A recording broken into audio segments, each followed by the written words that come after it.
earliest musical influences were people like Salt-N-Pepa. As I was coming into my teens, I got heavily into like rock music and heavy metal.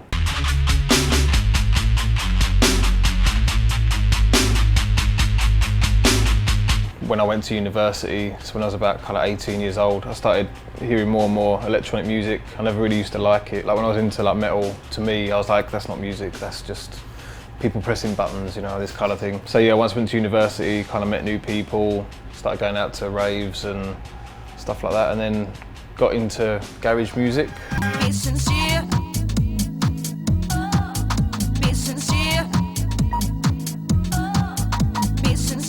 Kind of at the time I was getting into it, there was like this new kind of dark strand coming into it, which didn't really have a name. Check this one. Digital web original 9 cards. For other people then, time to check out this one. You also had grime. That's when all the MCs then got involved, and then people started calling it grime music. We need some more girls in here. We need some more girls in here. We need some more girls in here. We need some more girls in here. There's too many man, too many man, too many man, too many man, too many man, too many man, too many man, too many man. But the kind of stuff I was more into, which was kind of like this more darker garage sound, that then developed into what is now dubstep.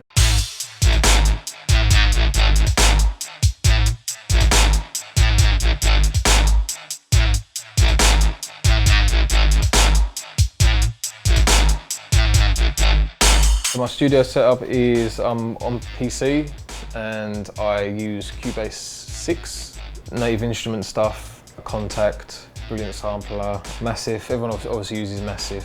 I don't use any presets in Massive. I try and always create my own sounds within it. I have Genelec 1032A monitors, which I don't think they make anymore, but they're big beasts and they just sound amazing. So I use those. I have a few hardware synths. It's all mainly just within the computer. I use like Waves plugins as well. And also another company that do wicked plugins is PSP Audioware.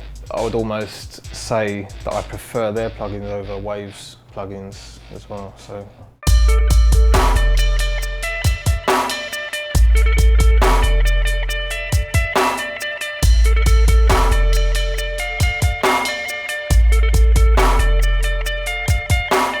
So there was the Night Forward, which I'm sure loads of people that have come through here have spoken about, and that was before, you know, anyone had released anything. Like I'd met Mala from Digital Mystics, Skream, Benga. Like Hatcha was like the main DJ at Forward then, Code 9. So all these people all in like this room, and basically we were the crowd. You know, there was like 15 of us maybe in a club, and all it was us talking music and bringing tracks on CDs and swapping tunes. Especially within dubstep, everybody came from a completely different area. So I was coming from like heavy metal music, you know, people like Mala and those guys were more like coming from jungle. Then you had like people coming from techno, and it all worked together, but we were all bringing something very individual to that sound, you know, but it all just worked because we were all, you know, working at the tempo like 140.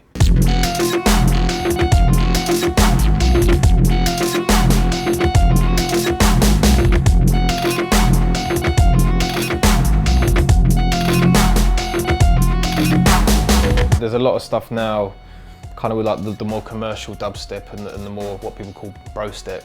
And for me, like, you know, you hear some of that, and to me, it just doesn't do anything to me. To me, it's just like, it's just sounds.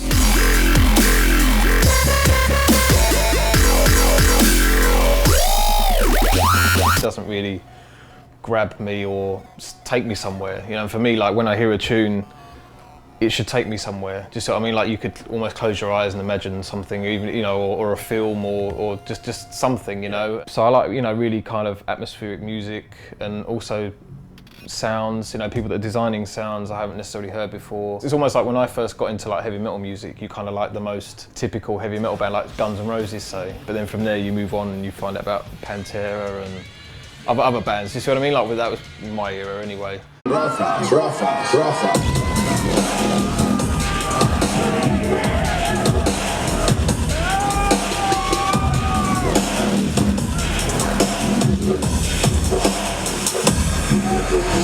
I started the label more as a platform for my music, because at that time, you know, there weren't that many labels signing what we were doing, or it was at a time when people I knew were running their own labels and just releasing their own music, and it was doing well. So I just thought, well, that's what I want to do. The label, I just want it to be like a real close knit of producers. Like, I don't want to sign someone new every month. I really want it to be like 6 artists and just put everything to those 6 people, and just so, again, like people can just see Chestplate and be like, right, for Chestplate, that's the sound we get. Those are the artists, and you know, with the intention of, you know, hopefully that meant we can then go and do Chestplate nights, Chestplate tours. That's kind of the bigger picture.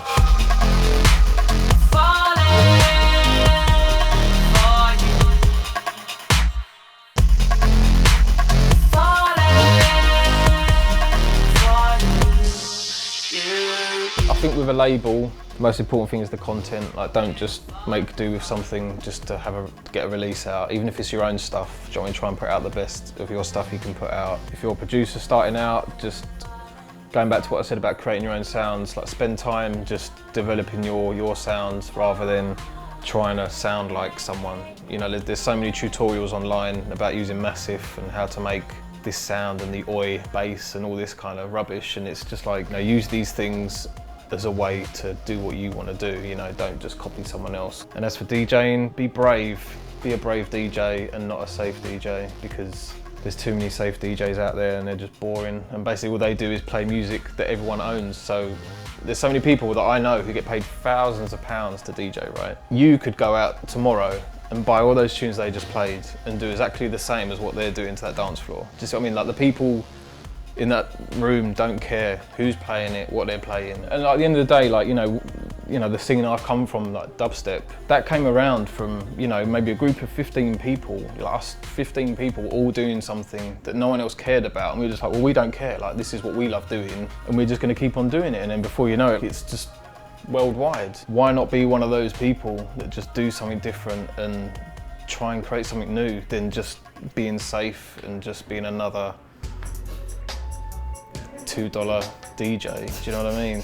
I would much rather have like 50% of that room be like, I'm not into that. And then the other 50% be like, oh my God, like this has really done something. Like, I want to find out who that is. I want to find out what this sound is, you know, and that's always been the way I go. Like, I'm not there to necessarily please the crowds. I'm there to show them what I've got to show.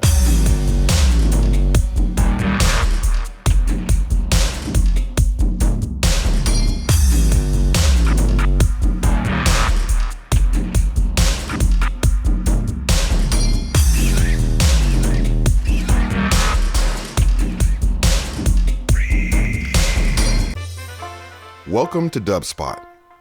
We believe in providing you hands-on experience right away.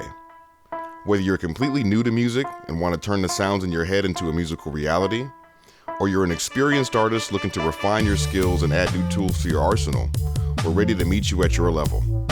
For students of all ages, all levels, and all styles of music, Dubspot is here to help you achieve your goals. With course offerings both online wherever you are and at our school in the heart of New York City, we are ready to guide you through the next phase of your musical transformation.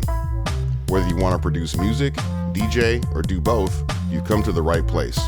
Come explore Dubspot for yourself, become a part of our community, and make music.